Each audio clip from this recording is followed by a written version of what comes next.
ট্রাম্পের পক্ষ থেকে আসলে মনে করা হচ্ছে যে নেতানিয়াহু একটা বার্ডেনে পরিণত হয়ে গেছে অলরেডি, কারণ আসলে ইসরায়েলের যে এই যুদ্ধে মৃত্যু হয়তো গাজাবাসীর অনেক বেশি হচ্ছে, কিন্তু সারা পৃথিবীতে আসলে অলরেডি লুজার আকার এস্টাবলিশড হয়ে গেছে ইসরায়েল, এবং এই ইসরায়েলকে আসলে আর দায় আকারে আমেরিকা হয়তো আর ক্যারি করতে চাচ্ছে না।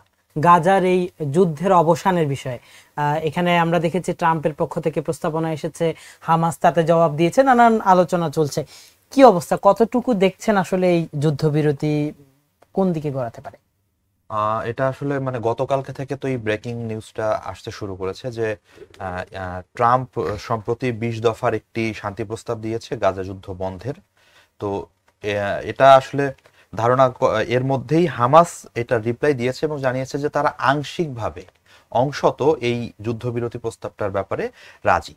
বেশ অনেক কিছু দফা আসলে এখানে অস্পষ্ট আছে, অস্পষ্টতার কারণে সেগুলো ব্যাপারে তারা এখনো সম্মতি দেয়নি, কিন্তু বেসিক দুই একটা দফা, যেমন হচ্ছে ইসরায়েলি যেসব জিম্মি গাজায় বন্দী আছেন তাদেরকে মুক্তি দেওয়া হবে, এই মর্মে হামাসের পক্ষ থেকে বলা হয়েছে যে তারা এই যুদ্ধবিরতি কার্যকরে রাজি, এবং হামাস খুব পজিটিভ অ্যাপ্রোচে আসলে এটার দিকে এগিয়ে যাচ্ছে। এবং হামাসের দিক থেকে যখনই বলা হয়েছে যে তারা এটার ব্যাপারে রাজি, মার্কিন প্রেসিডেন্ট ডোনাল্ড ট্রাম্প তখন সাথে সাথেই ওই তাদের যে সিদ্ধান্ত এটাকে স্বাগত জানিয়ে উনি অলরেডি তার যে সামাজিক যোগাযোগ মাধ্যম সহ বিভিন্ন জায়গায় এটা মানে বড় আকারে এটাকে নিজেই উনি ফলাও করে প্রচার করছেন।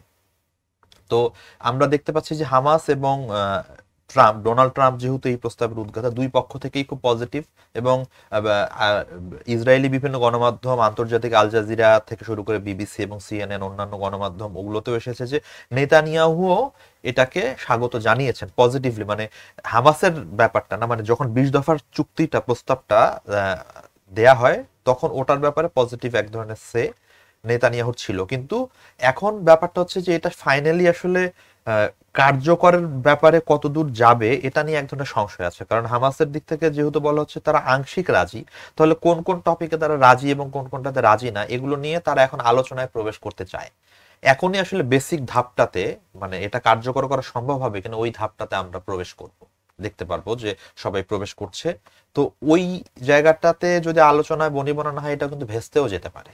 কিন্তু এখন পর্যন্ত মানে বৈশ্বিক চাপ এবং যুদ্ধের যে পর্যায়ে এসে আমরা পৌঁছেছি তাতে এমন একটা মোমেন্টাম তৈরি হয়েছে যে this is the best time. সব দিক থেকেই সবাই আশা করছে যে এটাই যেন সেই চূড়ান্ত সন্ধিক্ষণ, যখন আসলে একটা যুদ্ধ, এই গাজা যুদ্ধটা বন্ধ করে দেওয়ার একটা মানে সন্ধিক্ষণ উপস্থিত হয়েছে।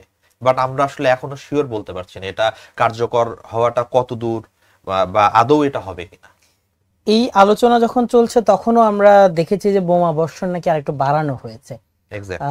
তাহলে আসলে এই সম্ভাবনা কতটুকু দেখা যায়? আমি সেটাই বলছিলাম যে নেতানিয়াহু যেমন একদিকে উনি বলেছেন যে হ্যাঁ যে শান্তি প্রস্তাবটা ট্রাম্পের 20 দফা, সেখানে উনি সম্মতি জানিয়েছেন, কিন্তু এরপরেও হামাস তাদের সম্মতি জানানোর পর, আংশিক সম্মতি জানানোর পর আমরা জানি যে আজকে ভোরে এবং গতকাল রাতেও গাজায় বোমা বর্ষণ হয়েছে, প্রায় 20 বারের মতন বোমা মানে বিমান থেকে বিমান হামলা হয়েছে, তারপর ড্রোন হামলা সহ হামলা চলছে। গাজা সিটি দখলের যে অভিযান চলছিল ইসরায়েলি বাহিনীর পক্ষ থেকে, সেটাও এখনো অনগোয়িং, এবং এটার ব্যাপারে ইসরায়েলি বাহিনী তাদের পক্ষ থেকে বলা হয়েছে যে যেহেতু এইটা এখনো কার্যকর হয়নি যুদ্ধবিরতি, এটা তো শিওর না, কিন্তু এই গাজা সিটি এবং তার চারপাশের যে এলাকাটা, এটা এখন আসলে ওয়ার জোন হিসেবে তারা কাউন্ট করছে, সেই জায়গা থেকে তারা তাদের অভিযান চালিয়ে যাচ্ছে।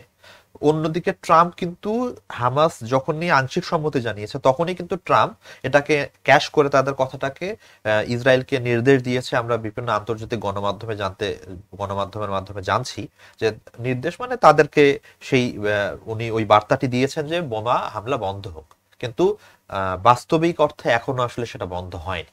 কিন্তু এখানে এক ধরনের স্নায়ুচাপ যে চলছে, যেমন ইসরায়েলি বিভিন্ন গণমাধ্যমের বরাতে আল জাজিরা জানিয়েছে যে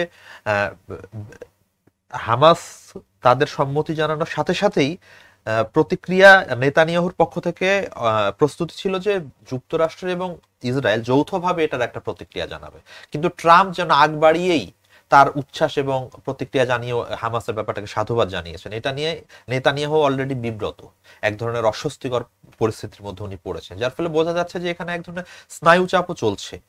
যেমন আল জাজিরায় আমি এখানে বসার আগেই একটা বিশ্লেষণ পড়লাম, ওখানে লেখা হয়েছে একটা মতামত বিভাগের একটা কলামে যে যেন ট্রাম্পের পক্ষ থেকে আসলে মনে করা হচ্ছে যে নেতানিয়াহু একটা বার্ডেনে পরিণত হয়ে গেছে অলরেডি, কারণ আসলে ইসরায়েলের যে এই যুদ্ধ, এই যুদ্ধে মৃত্যু হয়তো গাজাবাসীর অনেক বেশি হচ্ছে, কিন্তু সারা পৃথিবীতে আসলে অলরেডি লুজার আকার এস্টাবলিশড হয়ে গেছে ইসরায়েল, এবং এই ইসরায়েলকে আসলে আর দায় আকারে আমেরিকা হয়তো আর ক্যারি করতে চাচ্ছে না।